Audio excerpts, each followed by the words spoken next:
This podcast is brought to you by Deepbridge Capital LLP. Deepbridge is authorised and regulated by the Financial Conduct Authority.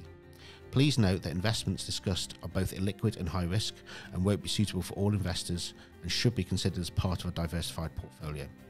The content of this podcast should not be construed as financial or taxation advice. We recommend investors seek appropriate professional financial advice. Any views expressed may no longer be current and may have already been acted upon.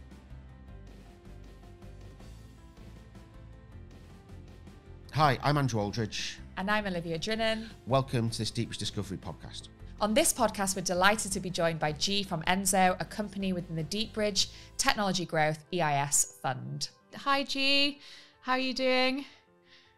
Doing great. How are you? I'm well. It looks beautiful, very sunny where you are. Did you say you're London based? Yeah, we're just across the river from Big Ben. We're at Sustainable Ventures, which has a big working environment for sustainable-based businesses.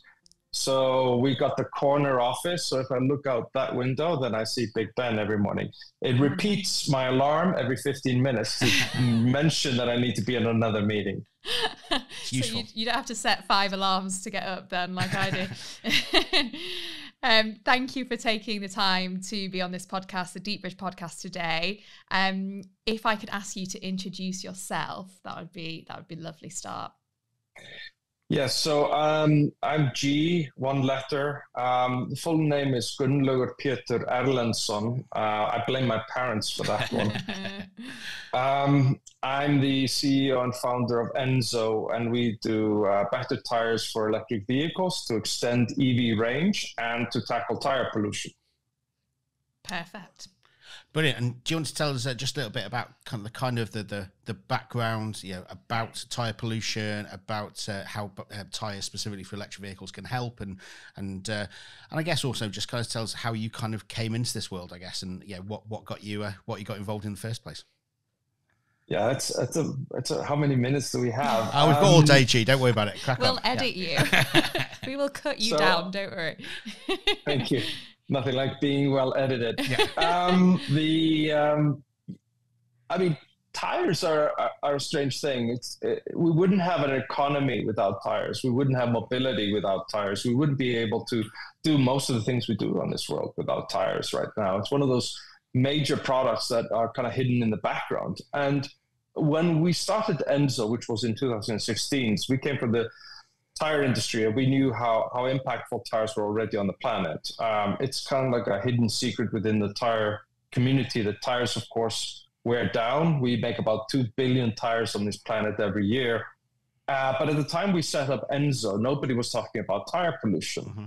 At the same time, electric vehicles were becoming successful, but they were being hindered by inefficiencies, meaning that they couldn't go as far or drive as far on a single charge because the tires were so inefficient. So we already knew that tires weren't good enough for EVs on efficiency, and we already knew that even before EVs happened, there was a gigantic amount of pollution being generated. So we set up ENSO really to make better tires for electric vehicles. Electric vehicles need specific tires because of 2 main reasons.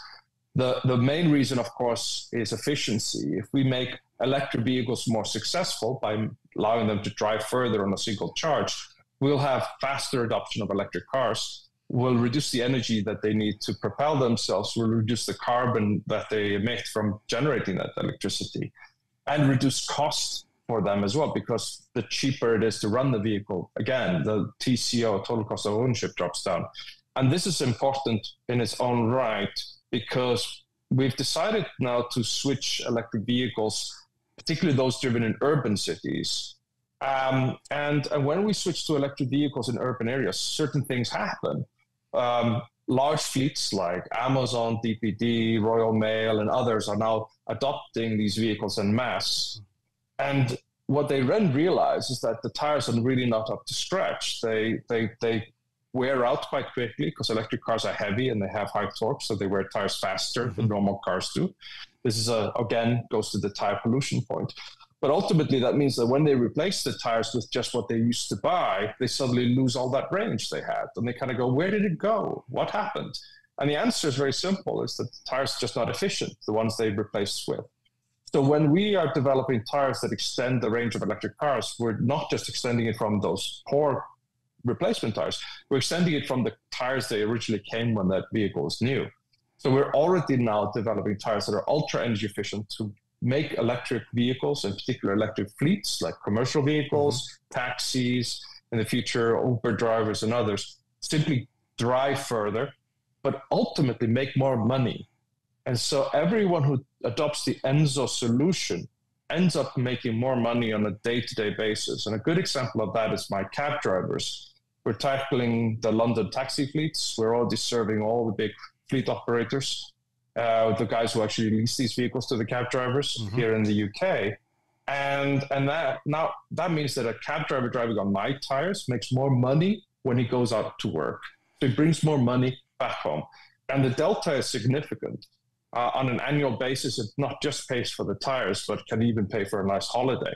So ultimately, the way that we do efficiency is driven around the total cost of ownership. Now, everyone wants more range. Range anxiety has been a big thing.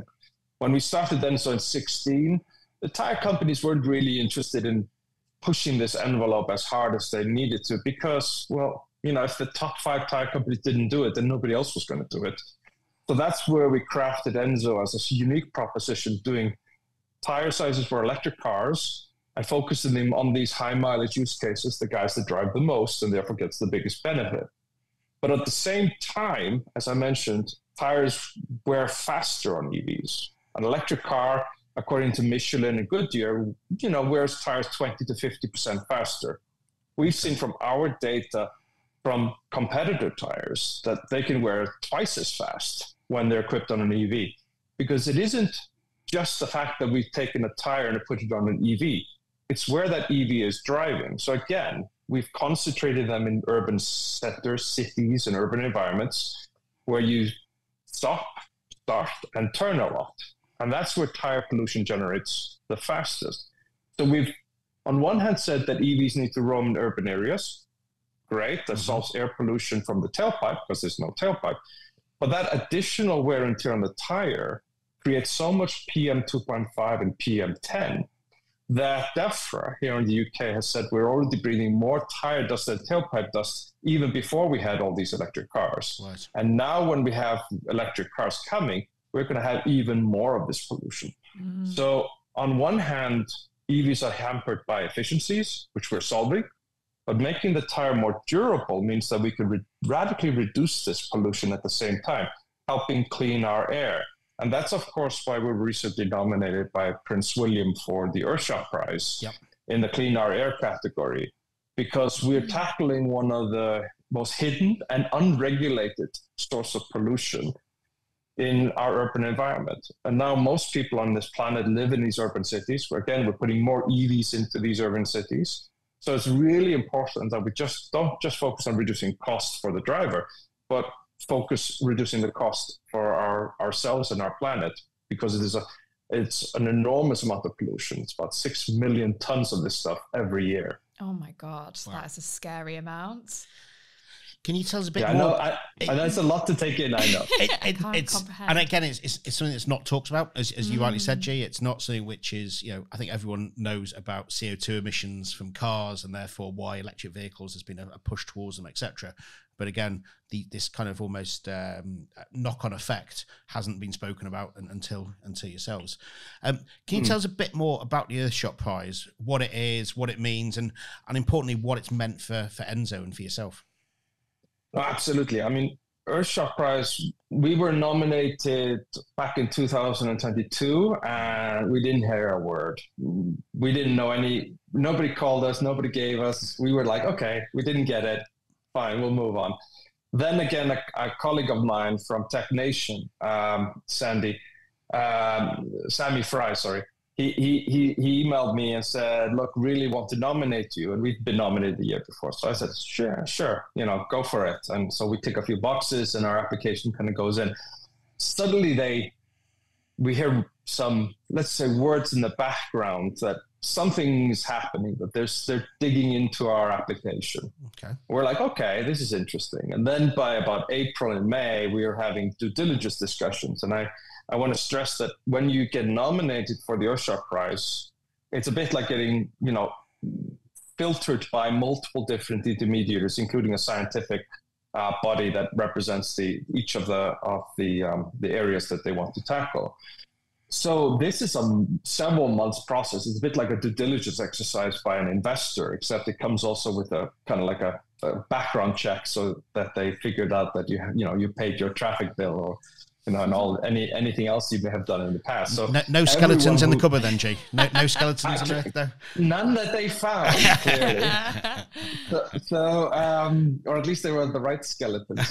So the way that the process is, you get nominated, and so it's not something you apply for. You have to kind of get a tap on the shoulder by someone who has the ability to nominate, and there's a couple of hundred people who can do that. And ultimately, we were up at this stage with 1,100 different companies all over the world. So that was whittled down to 15. So just about 1% of the nominations actually ended up being a finalist. Wow. And they tell us in the summer. We were told in July, beginning of July, and then they kind of go, you can't tell anyone for 2.5 months. This is all going to be announced in the middle of. Yeah, it was hard. Yeah. And then of course they help you keep it a secret by sending in a whole film crew to chase you for 3 days here in the office, which makes it incredibly easy to keep this as a secret. Nice and low key, absolutely. Yeah. Yeah, keep it on the lowdown. Very, very secret. So ultimately, after all of that, you're in your preparation mode for the grand, unveiling, which happens during New York Climate Week at the Plaza. And so that was a day. I can only describe that. And of course, being a UK company being nominated for Earthshot is phenomenal. We were up with another company, which we were really proud of being a finalist with. But of course, we got all the media attention because we are the UK finalist, and that was fantastic. I think that was the biggest media day we had up until that point, of course, ever. And suddenly our name across the whole climate space, but also in the whole tire industry, is being touted. Yep. Suddenly, major tire companies who we are maybe speaking to start to reach to and start to engage with us. And same with all the big customers, and many of which are also affiliated with the Earthshot Prize team. So it was one of those experiences you can't really plan for. Mm-hmm. And then, of course, it's been an absolute roller coaster. We've been not just from New York, we were to Singapore for 2 weeks, where we had a whole week retreat with senior leaders. And then, of course, the whole Earthshot Week itself. And when you join the Earthshot Prize as a finalist, you of course end up being part of the family. So it's not like a one-year thing. You effectively kind of get embedded into this ecosystem. Mm-hmm. And the whole ecosystem is about helping you scale, not just this year, but going forward. And so as we're all small companies often, or small NGOs to begin with, which when we get in, the goal is that we all become incredibly successful over the next 7 or 8 years until the end of the decade. Until then, basically, we're able to showcase how much of an effect the Earthshot Prize has had on us. Mm-hmm. So it's much more than winning the prize, which is an additional $1 million. And I think everyone will know an additional $1 million is a nice to have, yeah. But it's really being nominated, which is the network and the relationships that you get to tap on for life, effectively. So as a validation to ENSO, it's phenomenal. This year, it's 2,400 companies that have been, or groups that have been nominated, both NGOs and for-profits in developed and developing nations across the whole ecosystem of sustainability and climate impact. So it's an incredible recognition, and it's one of the most exhausting things I've ever done in my life. So go on then, G. You know, we'll let you do some name dropping of people involved with Earthshot. I know, apart from the fact, you know, if anybody follows ENSO on LinkedIn, will know that you are now, I think, officially best friends with Kate Blanchett. So you know, I wouldn't call. Well, best friend is probably a strong word, but she was really sweet at the award ceremony. Came up to us and said to us how important the work we were doing, that she hadn't actually realized how impactful tires are. And we was keen to support. And ultimately, I think this is kind of the story we've had with ENSO for the last 8 years, since 2016, in the sense that we set up this company because we had access to the technology and we knew that there was a market fit for it. But the key thing for any company which wants to tackle a huge industry, it's a $200 billion industry. So you have to look at it every year. It's 2 billion products every year. You stack the tires that we waste every year, they can climb to the moon. You don't need Elon's rocket for that. Yeah. You just need enough piles of tires and you just go there up like Jack and the Beanstalk. So ultimately, though, the way that we are trying to tackle this has been a lot in awareness building. Mm-hmm. And when we talk about tires, which I tend to do too often, we get under people's, I think, skin and get onto their agendas. And that's, you know, Earthshot's been fantastic for that. I mean, when Prince William nominated us, it's the first time a major celebrity ever talked about tire pollution, to be honest. Yeah. Until then, you know, he catapulted us into the stratosphere. And that has been phenomenal. And I think that we are just examples of the movement that we want to see on this planet. Yep. We are one of many companies trying to make positive change. We're just the ones that are doing it in the tire space, which often feels very lonely. I can imagine. But ultimately, I think that when people hear the story that, you know, that tires are one of the biggest sources of air pollution, it's one of the biggest sources of microplastic pollution in the oceans, it's one of the biggest waste problems we have on the planet.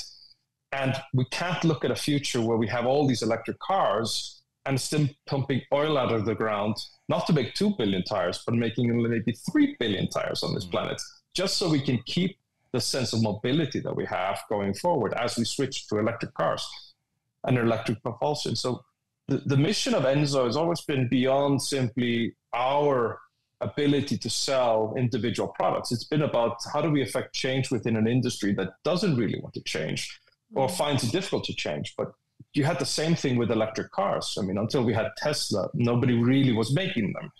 And then today, even, you know, it's 12 years later since the Tesla brought out its first cars, 4 years from, you know, after we started ENSO. So you can look at the time horizon, and still today, most of the car makers are struggling to make them as well. Yeah.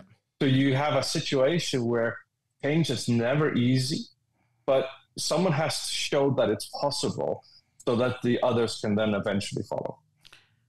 It's fascinating. It's just, again, it's a market that people don't even think of. They take it for granted so often.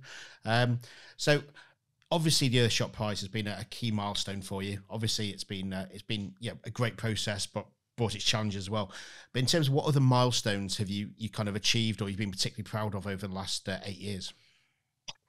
So we did even during COVID, we did a rollout with Royal Mail and DPD where we showed we could extend the range of their electric cars up to 10% while reducing tire pollution up to 35%.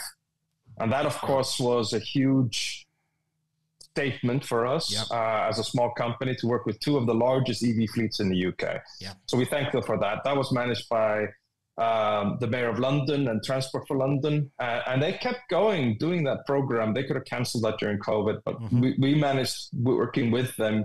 Something that was supposed to take 6 months ended up being 2.5 years. Put that in perspective. Everything always takes longer than you expected anyway, but COVID was a curveball as well, wasn't it? And of course, COVID was you know, difficult to navigate, but it brought out a few blessings. We also developed our first tire for the London taxis during COVID. We had support from the UK government to do that. And ultimately, you know, that meant that our first commercialized product was actually a fitment for the London cabbies. And, you know, to be honest, I can't imagine a better, easier to work with group than London cab drivers who never have strong opinions about anything. Honestly, they, they actually are the best group that we could have worked with. And the reason is that we get quick feedback loops, and we're already now working, on a new iteration of our taxi tire, which is coming to market very soon. It hasn't been announced. Got one right here. This is the new one. Wow.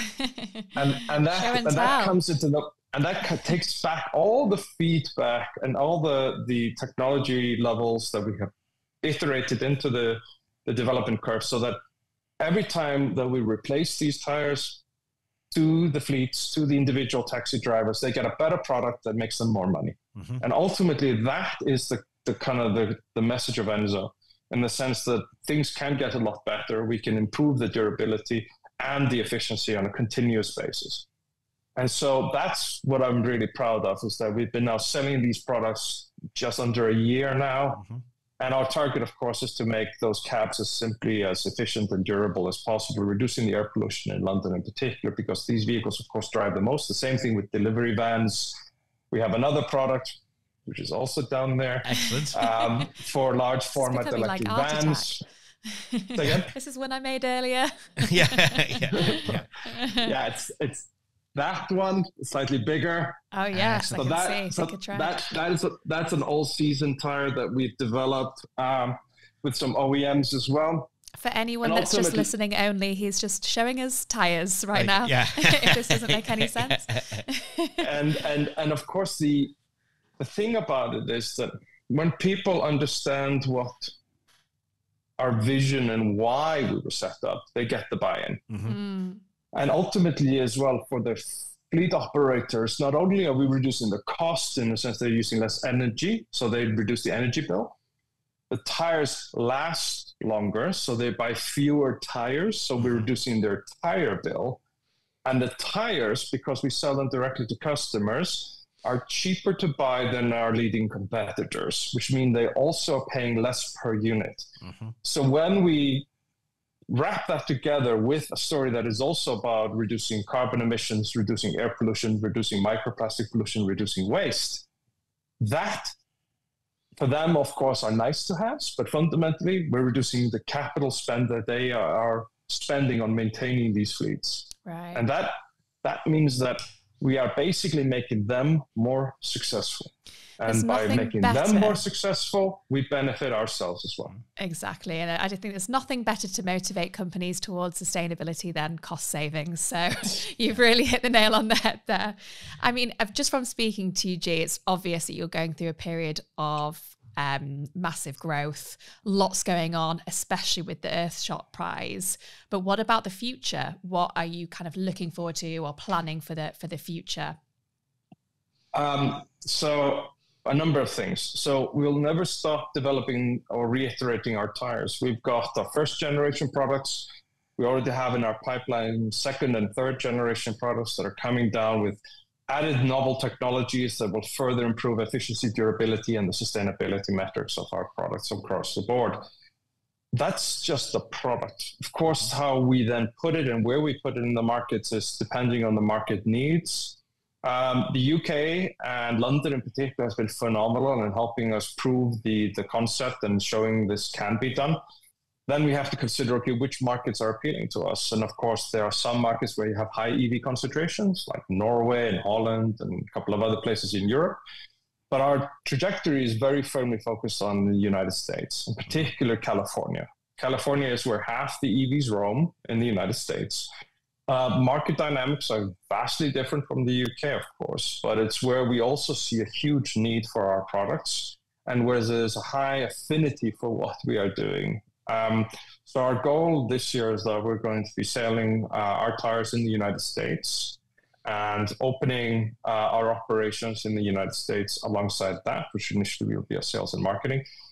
That gives us a toehold into a market that we, of course, need to experience and learn and build relationships. But on the backbone of what we've done here in the UK, we expect to be able to scale those fairly rapidly. And we have to remember that this nation invented the computer and invented the jet engine and invented all kinds of other stuff as well. But, to scale these innovations, they actually were scaled in the United States. Yeah.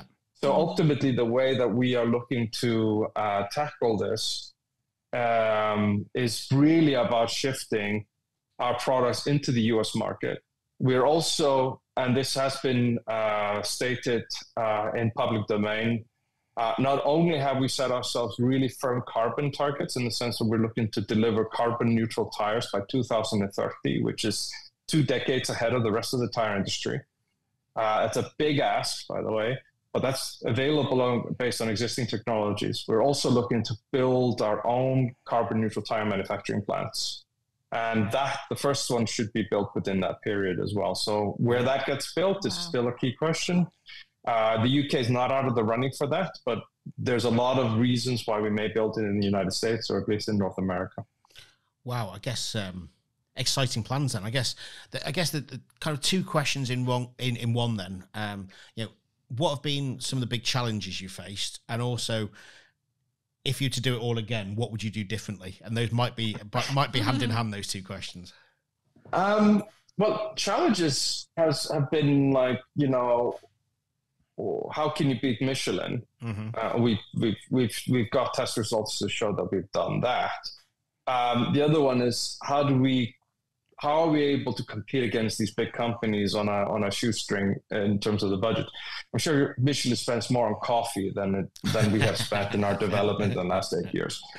So the answer is this: you have to intimately know what you're doing. And of course, we come from within the tire industry, so we understand what actually the needs of EVs are and how we address them. What I would change, of course, is to some extent, it's taken us 8 years to come here.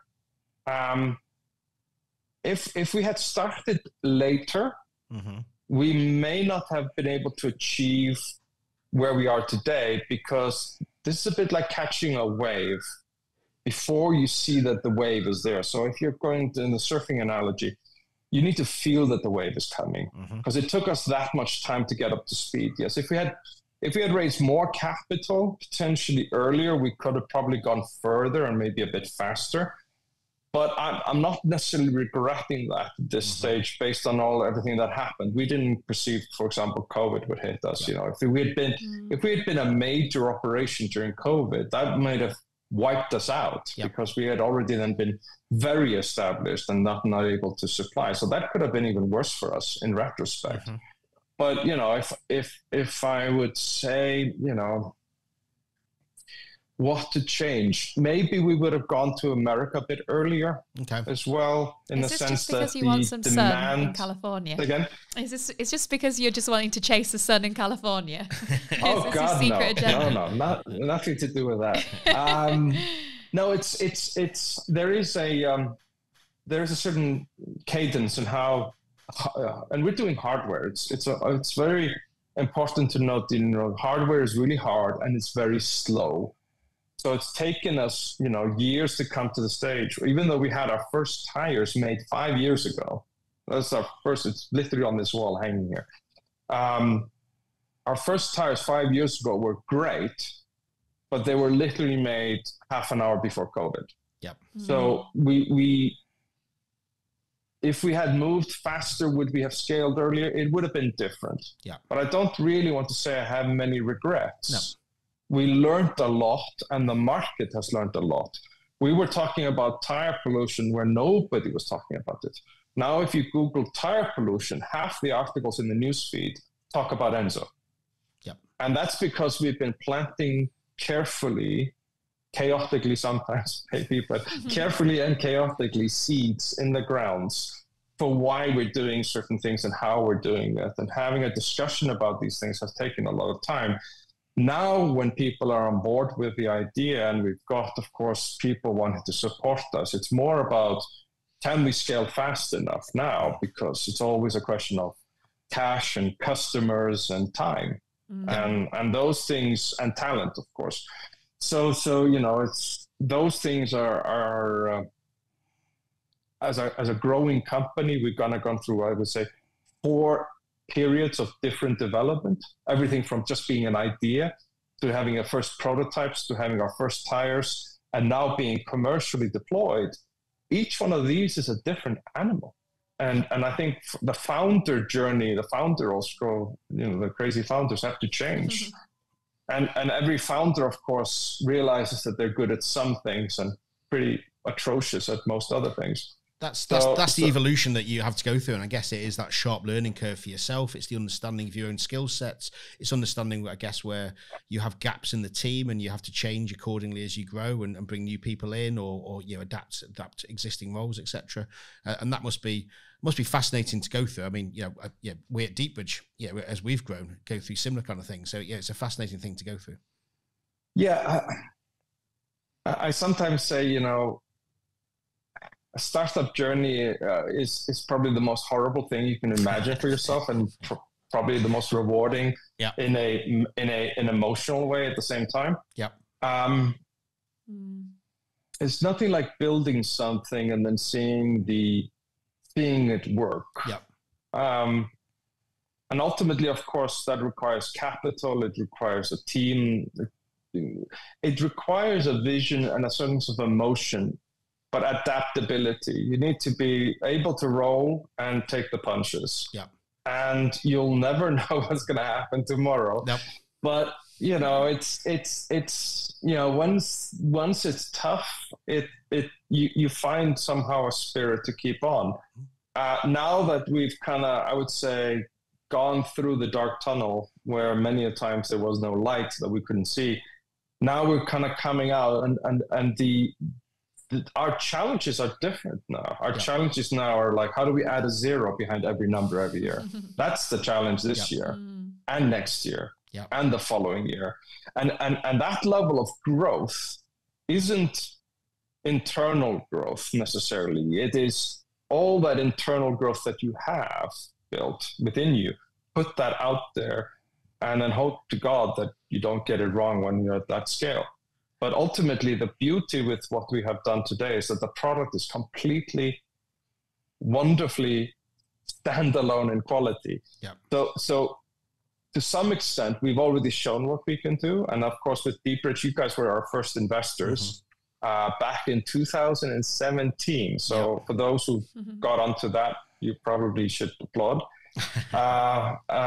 We're already now closing another funding round, which is coming thick and fast. We have some great investors. We already have some US-based venture capitalists on our cap table.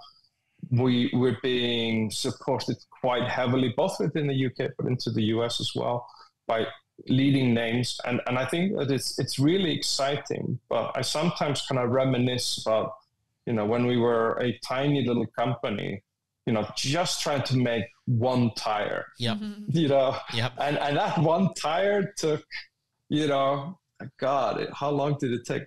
That took like £2 million worth of capital. And that's an expensive tire, to be fair. That is an expensive tire. It's right there. It's on the wall.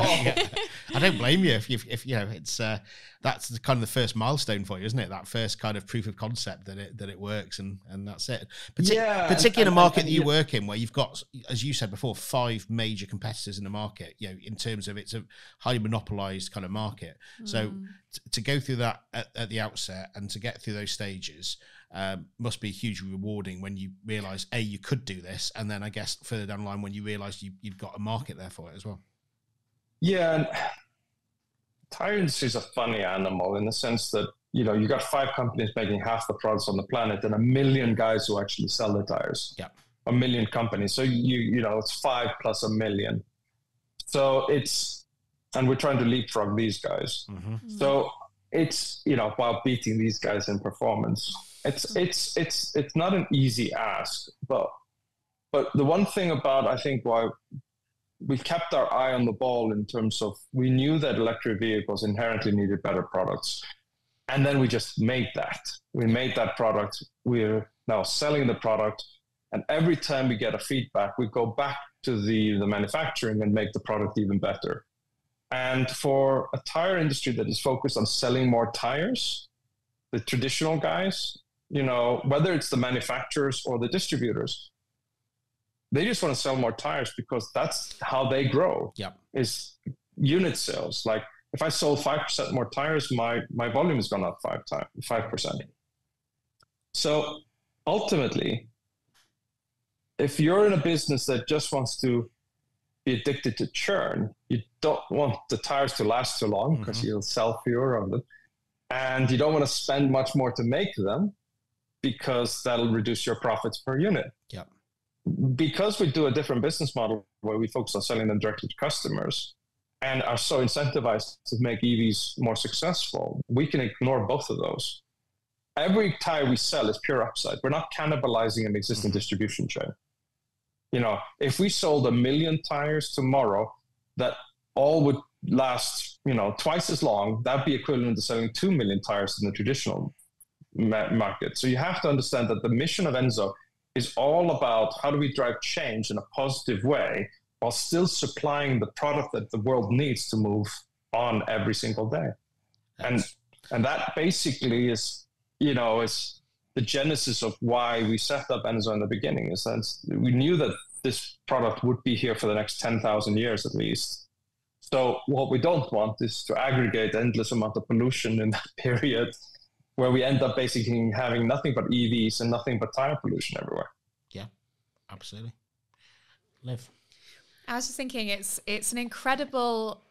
We obviously, me and Andrew do speak to a lot of different founders of startup companies, and it is an incredible story because it's almost like you're selling a product, but you're also selling a message, and you've done both at the same time. And I just thought it was really interesting that you said that you wish maybe that things had happened faster, because actually you could argue that you kind of did 2 in 1, so it should have taken more time. Probably why it took longer. Yes, yeah. No, I think and again,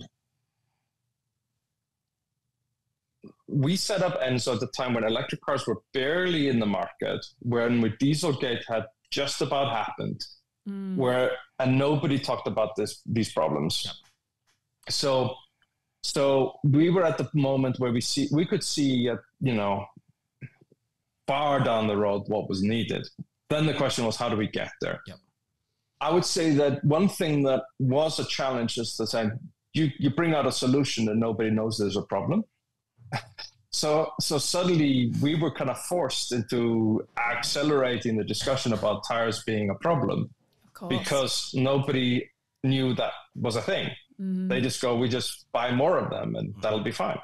And ultimately, I think that the discussion about tire pollution, we've had I would say hopefully a positive influence in driving that, but we're not saying we own that discussion. What we've simply been is trying to be an enabler for scientists to research this, for fleets to measure it, for OEMs to look at it, and for governments to regulate it. And if we have had a small thumb on that weight to basically make sure tire pollution hits the agenda a bit higher, of course, then people were aware of that there's a problem and therefore can then measure it. And if you can measure it, you can regulate it, and then you can basically showcase that better solutions exist. Yeah, and so it's taken us that time. That time of that took was critical. And of course, in the middle of it, you had COVID, where suddenly air pollution remember when the clouds were beautiful and there was no pollution in the sky, that was also that nobody was driving anywhere. Yeah. And in terms of that kind of messaging, I think, as you said earlier, the Earthshot Prize is almost rocket fuel that and giving you that platform and the contacts to do that. But even the work you were doing before that with the Royal Mail and with London Taxis, etc., did change the narrative. And I think, I've had a conversation last year with a London taxi driver who was quite happy talking about these tyres that he was using, etc. And that was quite a nice conversation to have, to say that, we'd played some small part in your journey to get those on his vehicle. But, that has changed the narrative and has brought tyre pollution to the fore where, before you were talking about it, nobody was. So I think, you have been instrumental in that, which is phenomenal and should be very proud of. Thank you. But it's not just tire pollution. It's also we need to make electric cars more successful. Absolutely. I mean, ultimately, EVs are addressing climate change, which is a bigger problem than tire pollution. Mm-hmm. I mean, climate change is one of those things that if we don't get it right, this planet will be unbearable to live on. Yep. Tire pollution in comparison is not at the same scale. So our primary goal has always been make EVs successful because they combat climate change. But then at the same time, we can reduce tire pollution as well. We don't prioritize tire pollution onto climate change, for example. We say climate change is the most important. But the way we express climate change also for making EVs more successful means that if they use less energy, that's one of the biggest sources of carbon emissions from an electric car. It's not making the battery, it's still the energy that goes into it. So if we reduce the energy consumption of an EV, that has a substantial climate effect. So we're all in the journey together on this planet where we're addressing some major problems. What's interesting with tires is this. There's very few products out there that have this much carbon benefit or impact, this much air pollution benefit or impact, this much toxicity impact, waste impact, microplastic impact, and other effects. Mm-hmm. And it's a product we all use. But if someone told you that a tire is a carbon story, a air pollution story, a microplastic story, a waste story, and a toxicity story, you'd be like, well, that's a lot to take in. But it's true. A tire is all of those and more. And it's about joined up thinking within something that we cannot live without on this planet. So we say, of course, if people ask us, so what can I do? Well, buy ENSOs, most important. But secondly, if you're worried about this, then drive less or don't drive at all. Drive more carefully, drive less aggressively, drive lighter vehicles. But most importantly, buy ENSOs. I could definitely use a few tips on driving less aggressively. But no, that was so interesting. Thank you. I could honestly talk to you about that all day. It's fascinating. But we do have a final question, which is obviously the most important question of the podcast series, which I hope you've prepared for. If not, you're going to have to wing it, I'm afraid. If you could invite 3 guests to the Deepbridge dinner table, dead or alive, but no family and friends, please, because we don't want to get any nasty calls following this podcast. Who would they be and why? What's the dinner for? It is just a boozy, beautiful dinner. Good conversation, interesting conversation. Yeah. Yeah. What is any dinner for? Eating. It's a very good question. So the 3 people you could consider. One is a person that I don't think gets enough recognition for what he's done for the planet, and that's Elon Musk. I know he's a very controversial figure, but without him, we wouldn't have EVs roaming the streets and we wouldn't be on track, hopefully, to combat climate change. And I think that later on, when we're a bit older and he's maybe a little bit mellowed out, people will see that. Yeah. Who else would I invite to the dinner table? It's a hard one to say because you wouldn't give Kate Blanchett a chance. Well, Kate Blanchett is always welcome, that's for sure. She's very sweet. I would say for a chin wag, maybe put Kate aside. I think Prince William definitely deserves it as well for what he's done with Earthshot. It's a 3.5 year startup that he's running. And he's also doing some things that are phenomenal for the impact we're going to have on this planet. So I think he would definitely do that. Who would I give the last seat to? That's the question. Mm-hmm. Who's going to have the honor? That's the question. I think if I really, I really will say this. I would invite my mother, and I know you said I can't invite family, but she passed away 25 years ago, right? And I miss her every day. Oh, gee, that's so lovely. And I'm sure she'll be so proud of what you've done and what you are doing. So yeah, I'm sure that was. I'm sure you particularly thought of her when you were in Singapore for the Earthshot Prize. Oh God, yeah.